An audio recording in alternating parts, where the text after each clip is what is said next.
Two point study.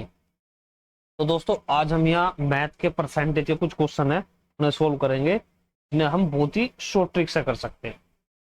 तो दोस्तों first question क्या दिया हुआ है हमारा। फर्स्ट क्वेश्चन दिया हुआ है यदि किसी if the number multiplied by 25% of itself gives a number which is 200% more than the number is. यदि किसी संख्या को उसके 25% से गुणा करने पर मिलने वाली संख्या उस संख्या से 200% अधिक हो तो वह संख्या क्या होगी। तो दोस्तों जब भी कभी ऐसा क्वेश्चन आ जाए तो सबसे पहले तो घबराना नहीं, ना ही चिंता करना। सबसे पहले तो चैनल को फॉलो कर देना, ये चैनल फेसबुक पर लाइव चल रहे हैं, ठीक है, और चैनल को सब्सक्राइब कर देना पॉइंट स्टडी को, और वीडियो को शेयर कर देना और लाइक कर देना। देखो बहुत इजी तरीके से हम क्वेश्चन को सोल्व करेंगे, ठीक है। तो देखो क्वेश्चन को सोल्व करने का तरीका होता है, अब ये नहीं कि हम हर क्वेश्चन में अलग अलग शॉर्ट ट्रिक हर तरीके एक सी शॉर्ट ट्रिक लगाएंगे। तो क्वेश्चन को जो क्वेश्चन में जितनी अच्छी शॉर्ट ट्रिक लगे वो शॉर्ट ट्रिक लगानी है आपको। तो फर्स्ट क्वेश्चन देखो क्या दिया, यदि किसी संख्या को उसके 25% से गुणा करने पर। देखो इसे बहुत ही इजी तरीके से कर सकते हैं ना, किसी संख्या को उसके 25% से गुणा करने पर अगर हम कोई संख्या x मान ले, अब संख्या क्या मान ली x, यदि किसी संख्या को उसके 25% से गुणा करने पर तो इसी संख्या की गुणा इस संख्या कितनी है x के 25% से 25% x 25% x गुना 25/100 से गुणा करने पर मिलने वाली संख्या मतलब इक्वल टू, मिलने वाली संख्या मतलब इक्वल टू उस संख्या से 200% अधिक हो। देखो एक चीज ध्यान रखना, जहां भी अधिक का मतलब आ जाएगा वहां मतलब होता है प्लस का या माइनस का, ठीक है। उल्टा कर देते माइनस और सीधा कर देते प्लस, ठीक है। तो उस संख्या से 200% अधिक हो, किस संख्या से मतलब इस संख्या से, तो x प्लस x का 200% बटे 100। अब मैं यहाँ x की वैल्यू निकालनी सोल्व करके, ठीक है। तो देखो यहाँ पर अगर हम सोल्व करते हैं, देखो किस तरीके सोल्व करते हैं, 25 चौका 100, ठीक है, और यहाँ 100 से 2 बार कट जाएगा, ठीक है। और ये x की x मल्टीप्लाई करते हैं कितना हो जाएगा x स्क्वायर, ये डिवाइड में 4 है, उसके बाद में ये क्या हो जाएगा x प्लस 2x, ठीक है। और इसे हम और तरीके सोल्व कर सकते हैं, बहुत तरीके सोल्व करने के, ठीक है। अब देखो जो बिल्कुल बेस से पढ़ रहे हैं उसे बेस से करना चाहिए, ठीक है। तो बेस से किस तरीके से होगा, एक्स स्क्वायर बटे 4 इजिकल टू 2x यहाँ है 1x यहाँ है, ठीक है। तो यहाँ पर भी कितना होता है 1, 2 और 1 कितना हो गया 3x, ये x से ही x कट जाएगा, x इजिकल टू कितना हो जाएगा, इसकी मल्टीप्लाई इसमें हो जाएगी 4 या 12, तो x की वैल्यू कितनी हो जाएगी आपकी 12, तो इसका आंसर कितना हो जाएगा 12, ठीक है। नेक्स्ट क्वेश्चन पे चलते हैं। नेक्स्ट क्वेश्चन क्या है आपका, किसी वस्तु के मूल्य में हर वर्ष उसी मूल्य के 10% की दर से ह्रास होता है। यदि वस्तु का वर्तमान मूल्य 729 है तो 3 वर्ष पूर्व उसका मूल्य था। अब देखो यहाँ पर क्वेश्चन क्या है, देखो ये भी क्वेश्चन बहुत इजी है, जब भी ऐसा क्वेश्चन आए दिमाग में टेंशन तो बिल्कुल मत लाना, फ्री माइंड वर्क करना, ठीक है। देखो कहा कि वस्तु के एक वस्तु के मूल्य में हर वर्ष 10% की दर से ह्रास होता है। तो ह्रास का मतलब ह्रास होता है ये, ठीक है। ह्रास का मतलब क्या होता है, कम होना, क्या होता है, कमी आती है, ठीक है। अब देखो इसको किस तरीके सोल्व करेंगे, अगर मैं यहाँ 10% लूं, 10% की वैल्यू कितनी होती है 10 बटे, तो एक जीरो से एक जीरो कट गया, कितना बचा 1/10। अगर कोई संख्या 10 है उसमें एक की कमी हो रही है तो नीचे की वैल्यू होती है, इसे कहते हैं हम ये होती है संख्या हमारी, और ये ऊपर वाला होता है हमारा रिजल्ट, ठीक है। तो रिजल्ट भी कैसा कैसा, उससे कमी हो रही है, तो मतलब अगर कोई संख्या 10 है तो उसमें एक की कमी हो रही है, संख्या में अगर एक की कमी हो रही है तो वैल्यू कितनी आती है 9। अब देखो तो अब इसमें सोचने वाली बात है भाई, कोई एक संख्या 9 हो गई, एक हो गई 10, तो कमी होने पर संख्या 9 रहती है और वैसे संख्या कितनी है 10। यदि वस्तु का वर्तमान मूल्य इसने बताया 729 है तो 3 वर्ष पूर्व उसका मूल्य क्या था। अब यहाँ पर क्या करेंगे, ये 1 साल की वैल्यू हो गई, अब दूसरे साल पे क्या कर देंगे, दोनों की तरफ स्क्वायर चढ़ा देंगे, ठीक है। कितना हो जाएगा 81, और ये कितना हो जाएगा 100। अब जाएंगे हम तीसरे साल की ओर, ठीक है। तीसरे साल में क्या करेंगे हम, 9 81, 9 की पावर 3, ठीक है, कितना हो गया 729, और यहाँ करेंगे 10 की पावर 3, कितना हो जाएगा 1000, ठीक है। तो संख्या कितनी हो जाएगी हमारी, उसका जो मूल्य था कितना था 1000 था, ठीक है। 1000 में कितनी है 10% की कमी होने पर जो 3 वर्ष पहले उसका मूल्य था वो कितना था हमारा 729 था, ठीक है। सॉरी वर्तमान मूल्य 729 है, तो उसका जो 3 वर्ष उसका मूल्य था कितना था, 1000 था।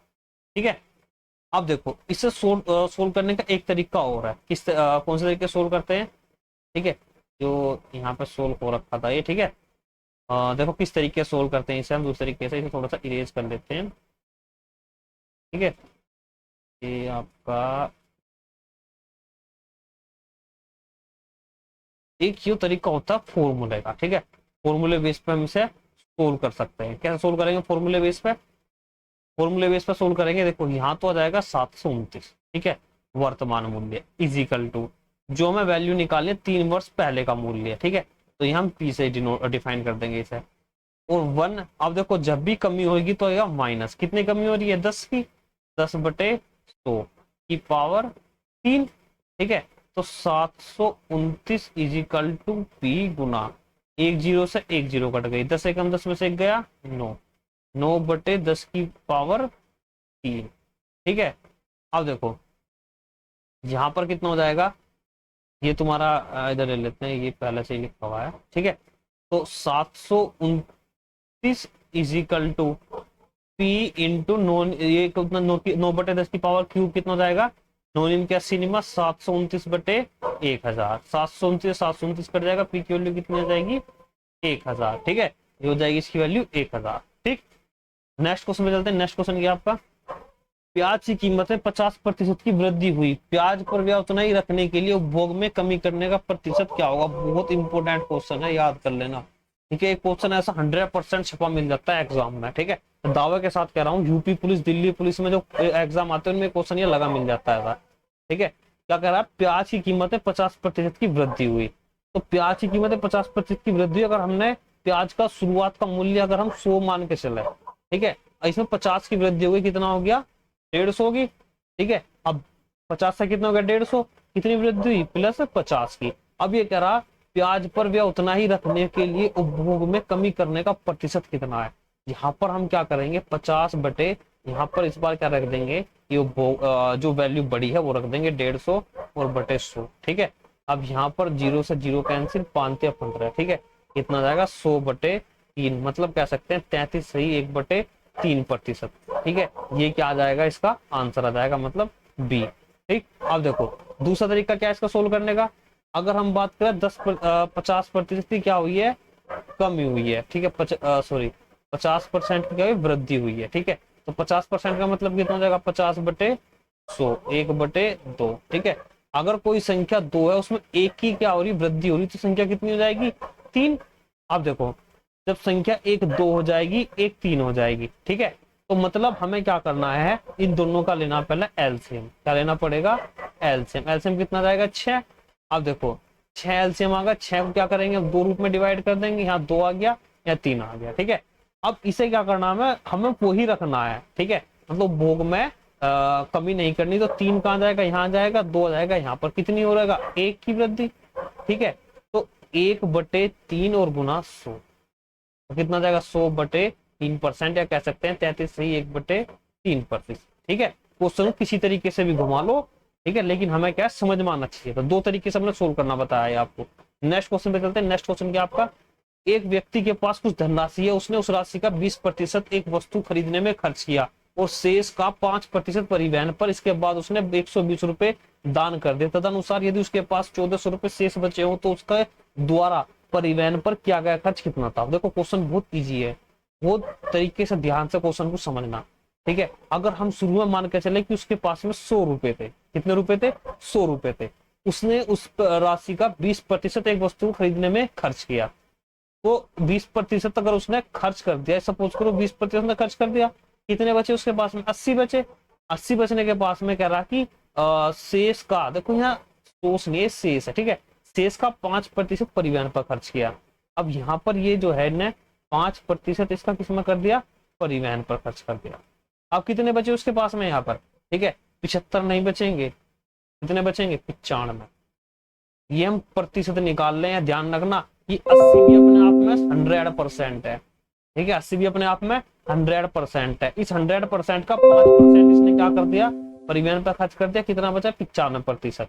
ठीक है, अब उसने कहा है उसके बाद उसने 120 रुपए दान कर दिए। देखो अभी इस लाइन को थोड़ा सा कर दो, हम यहाँ पर चलते हैं उसके पास में कितना रुपया शेष बचा। ठीक है, हम सबसे पहले करेंगे कितना उस पर शेष बचा। तो शेष के लिए हम क्या करेंगे, 80 का 95% निकाल देंगे। 80 का 95%, 95/100। ठीक है, अगर इसे सोल्व करेंगे कितना आएगा, ये एक जीरो से एक जीरो कट जाएगी, 2×5 = 10, 2×4 = 8। ठीक है, और 5 से जाएगा 19 बार, और ये कहेगा 1976। तो हम कह सकते हैं उसके पास में कितने रुपए शेष बचे, शेष कितने रुपए बचे उसके पास में, 76। अब 76 रुपए उसके पास में शेष बचे 80 का 95% निकालने के बाद। लेकिन अगर मैं बात करूं उसके पास में टोटल कितने रुपए बचे जो एग्जाम में क्वेश्चन में दिए हुए हैं, वो प्रतिशत में नहीं है, 120 रुपए और 1400 रुपए। अगर मैं इन्हें जोड़ दूं कितना हो जाएगा, 120 + 1400 कितना हो जाएगा, 1520। तो ये जो वैल्यू है ये क्या है, उसके पास में शेष है। अगर मैं ये मान लो अभी उसने दान नहीं किए पैसे, अभी उसी के पास है पैसे, ठीक है, तो उसने पूरा परिवहन पर कितना खर्च किया, तो परिवहन का वैल्यू निकालनी है। अगर हम बात करें अभी दान नहीं किए तो मतलब 120 भी उसकी जेब में डाल दो और 1400 भी उसकी जेब में, तो टोटल उसके पास में कितने हैं, 1520। हमारे अकॉर्डिंग हमने परसेंटेज में निकाला तो कितने आए हैं ये, 76। तो 76 की वैल्यू कितनी हो जाएगी आपकी, 1520। ठीक, कितनी हो जाएगी, 1520। एक की वैल्यू कितनी हो जाएगी, 1520/76। ठीक है, दोनों 19 से कट जाएंगे, 1976, 19 8 152, 80 और 4 दूनी 8। एक की वैल्यू कितनी आ गई यहाँ पर, 20 आ गई। कितनी आ गई, 20 आ गई। क्या परिवहन पर पूछा तो परिवहन पर कितने खर्च किए हैं, ये 5% ना परिवहन पर खर्च किए, तो 5 की वैल्यू यहाँ निकाल दो। 5 की वैल्यू कितनी आ जाएगी, 20 × 5 मतलब 100। उसने क्या किया है, 100 तो उसमें भी नहीं है, यहाँ हमने काटा था कितना, 1976 और 19 8 152। ठीक है, 4 दूनी 8, 20। ठीक, तो परिवहन पर सॉरी अब ये 5% की वैल्यू निकली है। ठीक है, तो 80 का 5% निकालना पड़ेगा हमें। तो 80 का 5% कितना जाएगा, 5/100। ठीक है, जीरो कट गए, 5 दूनी 2 चौक 8, सॉरी 4 की वैल्यू निकालनी पड़ेगी हमें। ठीक है, तो 4 की वैल्यू कितनी आ जाएगी, 20 चौक 80, मतलब 80 रुपए क्या आ जाएगी, परिवहन पर खर्च किया। ठीक है, तो परिवहन पे कितना खर्च किया उसने, 80 रुपए, डी आंसर आ जाएगा। ठीक है, तो प्रतिशत में वैल्यू दी है, हमें सबसे पहले क्या है इसकी एक परफेक्ट वैल्यू निकालनी पड़ेगी, परसेंटेज वैल्यू नहीं। ठीक है, नेक्स्ट क्वेश्चन में चलते हैं। नेक्स्ट क्वेश्चन क्या आपका, 5th वाला। एक परीक्षा में परीक्षार्थियों के 52% अंग्रेजी में अनुत्तीर्ण हुए, 42% गणित में। तदनुसार यदि दोनों विषय में 17% अनुत्तीर्ण रहे तो उन दोनों विषय में उत्तीर्ण परीक्षार्थियों का प्रतिशत कितना था। देखो क्वेश्चन बहुत इजी है और बहुत ज्यादा इंपॉर्टेंट है। ठीक है, तो हम यहाँ पर सब्जेक्ट मान लेंगे, एक हमने ये गोला बना दिया। ठीक है, इसे बोल देंगे ये क्या है, इंग्लिश है। क्या बोल देंगे, ये इसे इंग्लिश। ठीक है, अब कह रहा दोनों में, तो यहाँ पर ध्यान रखना हमेशा एक ऐसा गोला बनाना है जिससे हमें डिफाइन हो जाए ये वैल्यू दोनों की है, क्योंकि ये दोनों की 17% वैल्यू है। ठीक है, और इसे मान लेंगे मैथ। अगर हम बात करें उसने क्या करा, 52% इंग्लिश में और 42% गणित में। एक चीज ध्यान रखना, इस पूरे गोले की वैल्यू है कितनी, इस पूरे गोले की वैल्यू है तुम्हारी 52। कितनी है, 52%। तो ठीक है, अगर हमें इस चीज को, इस पोर्शन को छोड़कर इसकी वैल्यू निकालनी है तो क्या करना पड़ेगा, 52 में से 17 घटा देंगे, क्योंकि 17 जो वैल्यू है इसने पूरी ने घेर रखी है। तो 52 में 17 कितना बचेगा हमारा, 35, 35। ऐसी सेम कंडीशन इसमें होगी, कितना बचेगा, 25। अब देखो क्या हुए, अनुत्तीर्ण हो रहे ना, ये भी फेल है, ये भी फेल है, ये भी फेल है। अब तीनों की अगर हम तीनों को ऐड करते हैं कितना आ जाएगा हमारा, ये कितना जाएगा टोटल, अगर ऐड कर देंगे तो टोटल आ जाएगा हमारा 77। ठीक है, तो ये कितने क्या हो जाएंगे, फेल। अगर बात करें उन दोनों विषय में उत्तीर्ण, ये कितने पूछ रहा है, जो पास हुए हैं उत्तीर्ण हुए हैं उनकी संख्या पूछ, उनका प्रतिशत पूछ रहा है। ठीक है, टोटल स्टूडेंट हमारे पास 100 है, उसमें 77 फेल हो गए, तो पास कितने हो गए, पास कितने हो जाएंगे, 23%। कितने हो जाएंगे, 23%। ठीक है, तो बहुत इजी क्वेश्चन है, मतलब ए आंसर हो जाएगा। ठीक है, नेक्स्ट क्वेश्चन चलते हैं। नेक्स्ट क्वेश्चन क्या आपका, एक चुनाव में केवल 2 उम्मीदवार थे, उनमें एक उम्मीदवार को 40% मत मिले और वह एक अन्य उम्मीदवार से 298 मतों से हार गया। तदनुसार डाले गए कुल मतों की संख्या कितनी। देखो इंपोर्टेंट क्वेश्चन है और बहुत ही इजी क्वेश्चन है। उसने क्या, देखो हम मान के चले कि टोटल कितने मत डले, 100 मत डले हमारे। ठीक है, इसमें आप गाएंगे जो तुम्हारे कुछ ऐसे मत आते हैं, ठीक है, जो चुने गिने नहीं जाते। ठीक है, लेकिन इसमें कुछ ऐसा नहीं दिया, तो हम ना मानेंगे टोटल उसमें क्या, 100 मत डले, एक उम्मीदवार को 40% मत मिले, तो 100 में से 40 एक को मिले, दूसरे को कितने मिले होंगे, 60। अगर टोटल 100 है तो ये इससे कितने से जीत गया, 20 मतों से जीत गया। ठीक है, अगर हमें कोई चीज वैल्यू निकालनी है, अगर हम कोई एक संख्या 7 ले लें, एक 9 ले लें, अगर हमें बताना है इनमें से कौन सी बड़ी है, तो कौन सी बड़ी है, 9 कितनी बड़ी है। अगर ये पता करना, दोनों का डिफरेंस करना पड़ेगा। तो हमने क्या है, इसकी इनका डिफरेंस कर दिया, कितनी आ गई वैल्यू, 20। अब क्वेश्चन में कितना कह रहा, 298 मतों से हार गया, तो 20 की वैल्यू कितनी आ जाएगी, 298। ठीक है, मतों की संख्या पूछ रहा है, तो यहाँ पर 20 की वैल्यू कितनी आ गई, 298। उसके बाद में एक की वैल्यू कितनी आ जाएगी, 298/20। 100 की वैल्यू कितनी आ जाएगी, 100 की वैल्यू आ जाएगी 298/20 और गुना 100। 20 से कट जाएगा, 20×5 = 100, और इसकी जब इसमें गुना करेंगे 1490। ठीक है, कहा जाएगा आंसर सी।